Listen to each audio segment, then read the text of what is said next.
Hi, village സ്പേസിലേക്ക് എല്ലാവർക്കും സ്വാഗതം. എല്ലാവർക്കും സുഖമല്ലേ?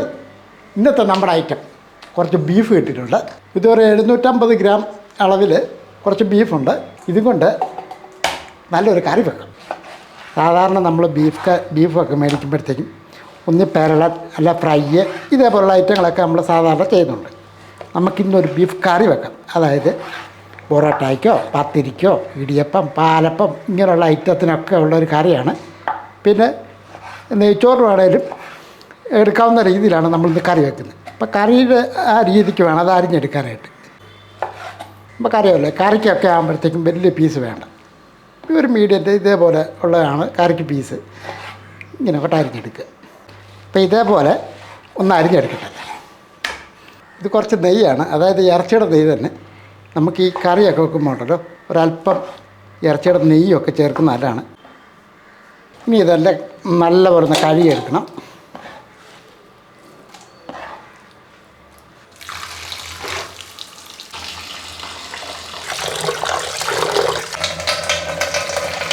ഇനി ഞെക്കി അങ്ങോട്ട് അടുത്ത പാത്രത്തിൽ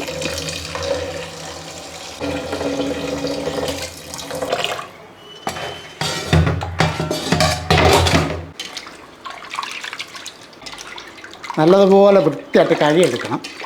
ഇതേപോലെ ഞെക്കി എടുത്തിട്ട് വേറെ പാത്രത്തോട്ട് മാറ്റി. അപ്പോൾ ഇത് നന്നായിട്ടൊന്ന് കഴുകിയെടുക്കട്ടെ. ഇറച്ചിയൊക്കെ നല്ലപോലെ കഴുകി വൃത്തിയാക്കി ഇതേപോലെ ഒരു കിഴുത്ത പാത്രത്തിൻ്റെ അകത്ത് നമ്മൾ വെച്ചിരിക്കുകയാണ്. ഇനി നമുക്ക് നേരെ കുക്കറിനകത്തോട്ട് ഇട്ട് കൊടുക്കാം. ഇനി നമുക്ക് ഇതിനാവശ്യമുള്ള സാധനങ്ങളൊക്കെ ചേർത്ത് കൊടുക്കാം. ഇത് കുറച്ച് വെളുത്തുള്ളി ചതച്ച് വെച്ചിരിക്കുന്ന അങ്ങോട്ട് ഇട്ട് കൊടുക്കാം. ഇതൊക്കെ ഒരു 2 ടേബിൾ സ്പൂൺ ഉണ്ട് കേട്ടോ. അപ്പോൾ ആ രീതി വേണം നമ്മൾ എടുത്തിരിക്കുന്നത്. ഇതിൻ്റെ പകുതി നമുക്ക് അതുകൊണ്ട് അങ്ങോട്ട് ഇട്ട് കൊടുക്കാം, ഇഞ്ചി ചതച്ചത്. ഇനി നമുക്ക് 1 ടീസ്പൂൺ കാശ്മീരി മുളക് പൊടി, 1 ടീസ്പൂൺ എരിവുള്ള മുളക് പൊടിയാണ്, അതുകൊണ്ട് അങ്ങോട്ട് ഇട്ട് കൊടുക്കുക. 1/2 ടീസ്പൂൺ കുരുമുളക് പൊടി, 1/2 ടീസ്പൂൺ മഞ്ഞൾപ്പൊടി, 1 ടീസ്പൂൺ മസാലപ്പൊടിയും കൂടെ അങ്ങോട്ട് ഇട്ട് കൊടുക്കുക. ഇതിപ്പോൾ നമ്മളെ തന്നെ മസാലപ്പൊടിയാണ്. നിങ്ങളുടെ കയ്യിൽ ഇതുണ്ടെങ്കിൽ ചേർക്കുക, ഇല്ലെന്നുണ്ടെങ്കിൽ ഗരം മസാലയാണേലും ചേർക്കാവുന്നതാണ്. ഇനി നമുക്ക് ഒരു 2 സബോള, വലിയ 2 സബോളയാണ് എടുത്തിരിക്കുന്നത്, ചെറുതായിട്ട് അരിഞ്ഞ് വെച്ചിരിക്കുന്നത്. ഈ സബോളയും കൂടി ഇതിൻ്റെ അകത്തോട്ട് ഇട്ട് കൊടുക്കുക. കാരണം ഇത് നമുക്ക് ഇച്ചിരി കറിയല്ലേ, അപ്പം അതനുസരിച്ച് വേണം, ഇച്ചിരി ചാറും നൂറ്റി വേണം അത് ചെയ്യാനായിട്ട്. 1 ടീസ്പൂൺ അളവിൽ ഉപ്പ് പൊടിയും കൂടെ അങ്ങോട്ട് ഇട്ട് കൊടുക്കും. നമ്മൾ ഈ കറി വെക്കുന്നത് നമ്മുടെ ആയിട്ടുള്ള രീതിയിലാണ് ഇത് ചെയ്യുന്നത്. ഇനി ഇത് നല്ലപോലെ ഇളക്കി കൊടുക്കണം.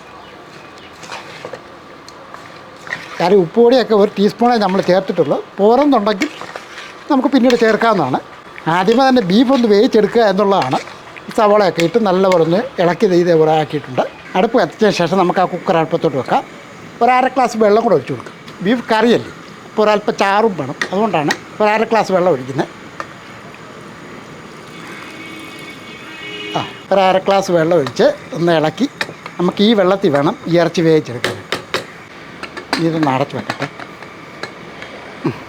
ഇച്ചിരി തീ ഒന്ന് കൂട്ടി വെക്കട്ടെ. ഇനി നമ്മൾ ബീഫൊന്ന് വേവിച്ചെടുക്കണം. ബീഫിന് ഓരോ രീതിയിലുള്ള വേവാണ്, അതായത് അത് നമ്മൾ നോക്കണം. ചിലത് ഒരു 7 വിസിൽ, ചിലപ്പോൾ 8 വിസിൽ, അതനുസരിച്ചൊക്കെയാണ് ബീഫ് വേവിച്ചെടുക്കേണ്ടത്. ഏതായാലും ശരി, ഇതൊരു 7-8 വിസിലെങ്കിലും ഒന്ന് അടിക്കണം, എന്നാൽ മാത്രമേ ഇത് വേഗത്തുള്ളൂ.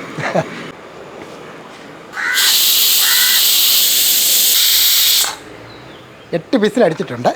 നമുക്ക് തീ ഒന്ന് കുറച്ച് വെച്ചിട്ട് ഇതങ്ങ് താഴോട്ട് വെക്കാം. ഈ പ്രഷറൊക്കെ ഒന്ന് പോകട്ടെ. അവിടെ ഇരിക്കട്ടെ. ഇനി നമുക്ക് ഇതിനകത്താണ് കറി റെഡിയാക്കുന്നത്. ഇതേപോലെ ചീനച്ചട്ടി അങ്ങോട്ട് വെക്കാം. ഇതിന് ചൂടായ ശേഷം കുറച്ച് വെളിച്ചെണ്ണ ഒഴിച്ച് കൊടുക്കാം. ഒരു 2 ടേബിൾ സ്പൂൺ വെളിച്ചെണ്ണ ഒഴിച്ച് കൊടുത്തിട്ടുണ്ട്. ഈ വെളിച്ചെണ്ണ ഒന്ന് ചൂടായ ശേഷം കുറച്ച് തേങ്ങാക്കൊത്ത് അങ്ങോട്ട് ഇട്ട്, ഒരുപാട് വേണ്ട, ഇതേപോലെ അങ്ങോട്ട് ഇട്ട് കൊടുക്കാം. ബീഫ് ഏത് രീതിയിൽ ചെയ്താലും ഇച്ചിരി തേങ്ങാക്കൊത്ത് ഇട്ട് കൊടുത്താൽ ഒരു ടേസ്റ്റ് വേറെ തന്നെയാണ്, അല്ലേ? ആ തേങ്ങാക്കൊത്ത് ഒന്ന് ഇളക്കി കൊടുക്കുക. അപ്പോൾ തേങ്ങാക്കൊത്തൊക്കെ ചെറുതായിട്ടിങ്ങനെ ചുമന്ന് വരുമ്പോഴത്തേക്കും നമ്മൾ നേരത്തെ ബീഫിന് എടുത്തതിൻ്റെ ബാക്കി ഇഞ്ചിയും വെളുത്തുള്ളിയും കൂടെ അങ്ങോട്ട് ഇട്ട് കൊടുക്കുക. ഇഞ്ചിയും വെളുത്തുള്ളിയും കൂടി ഇട്ട് കൊടുത്തതിന് ശേഷം ഒന്ന് ഇളക്കി കൊടുക്കുക.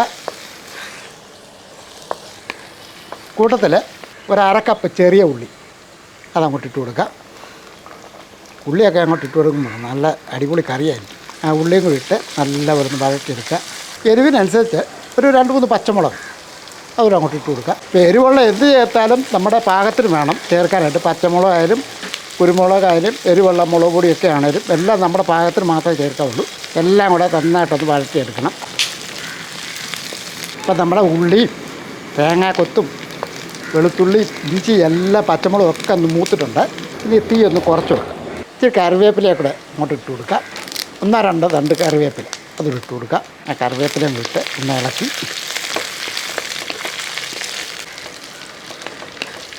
2 ഉരുളക്കിഴങ്ങ് എടുത്തിട്ടുണ്ട്. അപ്പോൾ ഇതേപോലെ ഒരു മീഡിയം രീതിയിലൊക്കെ കഷ്ണങ്ങളാക്കി വെച്ചിരിക്കുന്നതാണ്. അതങ്ങോട്ട് ഇട്ട് കൊടുക്കുക. ഇതിൻ്റെ അകത്ത് ചിലർക്ക് ഉരുളക്കിഴങ്ങ് ഇഷ്ടമല്ലാത്ത ആൾക്കാരുണ്ട്. അങ്ങനെയുള്ള ഒരു ഉരുളക്കിഴങ്ങ് ചേർക്കേണ്ട കേട്ടോ. ആ ഉരുളക്കിഴങ്ങ് ഇട്ട് നമുക്കൊന്ന് ഇളക്കി കൊടുക്കാം.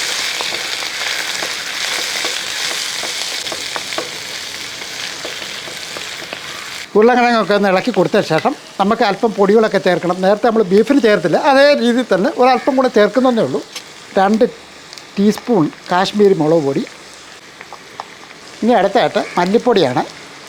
ഒരു 1.5 ടേബിൾ സ്പൂൺ മല്ലിപ്പൊടി ചേർക്കുകയാണ്. ഒരു നുള്ള് മഞ്ഞൾപ്പൊടി. ഇനി നമ്മൾ ഒരു 1/4 ടീസ്പൂൺ കുരുമുളക് പൊടിയും കൂടെ ചേർക്കുകയാണ്. നേരത്തെ 1 ടീസ്പൂൺ ഇട്ട് ഇപ്പോൾ 1.5 ടീസ്പൂൺ മൊത്തമായിട്ടുണ്ട് കുരുമുളക് പൊടി. 1/2 ടീസ്പൂണ് മസാലപ്പൊടി. ഇപ്പോൾ 1.5 ടീസ്പൂൺ മസാലപ്പൊടി ചേർത്തിട്ടുണ്ട്. എരിവുള്ള മുളക് പൊടി 1 ടീസ്പൂൺ നമ്മൾ കുക്കറിനകത്ത് കിടക്കുന്ന ബീഫിൻ്റെ അകത്തുണ്ട് കേട്ടോ. ഇനി ഞാനത് ചേർക്കുന്നില്ല. ഒരു പക്ഷേ എരിവ് അനുസരിച്ച് വേണം നമ്മൾ ഇതൊക്കെ സാധനങ്ങളൊക്കെ ചേർക്കാൻ. ഇനി ഈ പൊടികളും ഈ സാധനം എല്ലാം ഒന്ന് നല്ലപോലെ ഒന്ന് കൂട്ടി മിക്സ് ചെയ്തെടുക്കണം.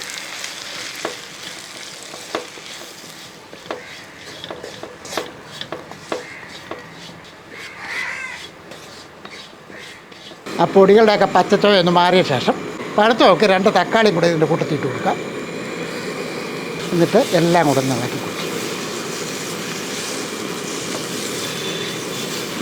ഇതെല്ലാം കൂടെ നന്നായിട്ടൊന്ന് ഇളക്കി ഇനി നമുക്ക് ഈ കുക്കറും തുറക്കാം. പ്രഷറൊക്കെ പോയിട്ടുണ്ട് കേട്ടോ. ആ പ്രഷർ പോയതിന് ശേഷം നമുക്കിതൊന്ന് എടുക്കാം. അപ്പോൾ ഈ വേവിച്ച് വെച്ചിരിക്കുന്ന ബീഫ് ആ ഒരല്പം ചാറും ഒക്കെ ഉണ്ട്, അത് ഇതിൻ്റെ അകത്തോട്ട് ഒഴിച്ചു കൊടുക്കും.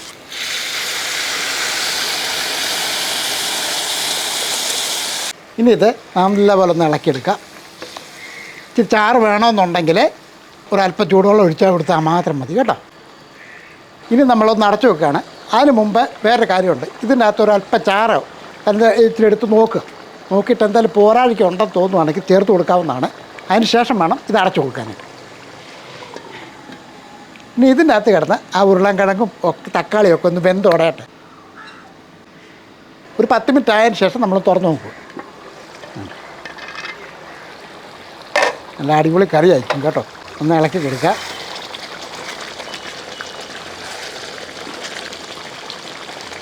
അപ്പോൾ ഈ ഉരുളക്കിഴങ്ങും ബീഫും ഒക്കെ വെന്തിട്ടുണ്ട്. അതിങ്ങനെ നോക്കണം. വെന്തിട്ടില്ലെന്നുണ്ടെങ്കിൽ അല്പം കൂടെ സമയം ഇരിക്കണം. ഇതിപ്പോൾ കറക്റ്റ് വെന്തിട്ടുണ്ട് കേട്ടോ. അപ്പം ഞാൻ നേരത്തെ പറഞ്ഞ പോലെ ഓരോ സ്ഥലത്തും ഓരോ രീതിക്കൊക്കെയാണ് കറിയൊക്കെ വെക്കുന്നത്. ഞാൻ എൻ്റെ ആയിട്ടുള്ള രീതിക്കൊന്ന് പരിചയപ്പെടുത്തുന്നത് മാത്രമേ ഉള്ളൂ. അപ്പം ഇത് റെഡി ആയതിന് ശേഷം നമ്മൾ അടുപ്പൊക്കെ നിർത്തുകയാണ്. ഇതേ രീതിയിൽ നല്ല കൊതിപ്പിക്കുന്ന ബീഫ് കറി അങ്ങോട്ട് വെച്ച് കഴിഞ്ഞാൽ അതിൻ്റെ കൂടെ പൊറാട്ടയോ പത്തിരിയോ ഇടിയപ്പോ നെയ്ച്ചോറോ ഏത് വേണം. അടിപൊളി കോമ്പിനേഷൻ, നല്ല ടേസ്റ്റി ആയിട്ടുള്ള ഒരു ബീഫ് കറി ചെയ്ത് കേട്ടോ. തീർച്ചയായിട്ടും ബീഫൊക്കെ ഇഷ്ടപ്പെടുന്ന ആൾക്കാർ ഒരുപാട് പേരുണ്ട്. ഇതേപോലെ നിങ്ങളൊന്ന് ചെയ്ത് നോക്കി.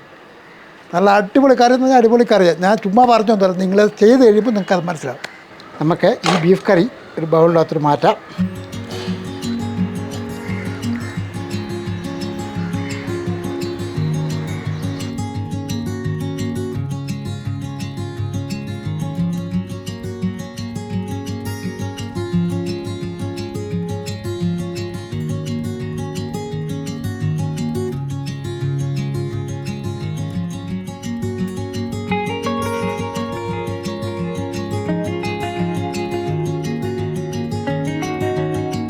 രണ്ട് പൊറോട്ടയൊക്കെ ഉണ്ടെങ്കിൽ ഇച്ചിരി ബീഫ് കറിയൊക്കെ ഒഴിച്ച് അല്ലേ, നമുക്കതൊക്കെ വലിയ ഇഷ്ടമാണ്. കാര്യം അത്ര ഒരു കോമ്പിനേഷനാണ് ഈ ബീഫ് കറിക്ക്. പിന്നെ വേറെ കാര്യമുണ്ട്, ഇതൊക്കെ നമുക്ക് പലർക്കും അറിയാവുന്ന ഒരു ഐറ്റം തന്നെയാണ്. അറിയാൻ പറ്റാത്തവർക്ക് വേണ്ടി ഞാനൊന്ന് പറഞ്ഞതേ ഉള്ളൂ. ഇതേപോലെ ഒന്ന് ചെയ്ത് നോക്കാം, അറിയാൻ പറ്റുന്നുണ്ട്, നിങ്ങൾക്ക് എല്ലാവർക്കും ഇഷ്ടപ്പെടും. ഇനി ഒരു കാര്യം കൂടെ, നമ്മുടെ ചാനൽ സബ്സ്ക്രൈബ് ചെയ്യാനുണ്ടെങ്കിൽ സബ്സ്ക്രൈബ് ചെയ്തേക്കുക, ലൈക്ക് ചെയ്യാനും ഷെയർ ചെയ്യാനും മറക്കല്ലേ. വേറെ വീഡിയോ ആയിട്ട് പെട്ടെന്ന് വരാം. ബായ്.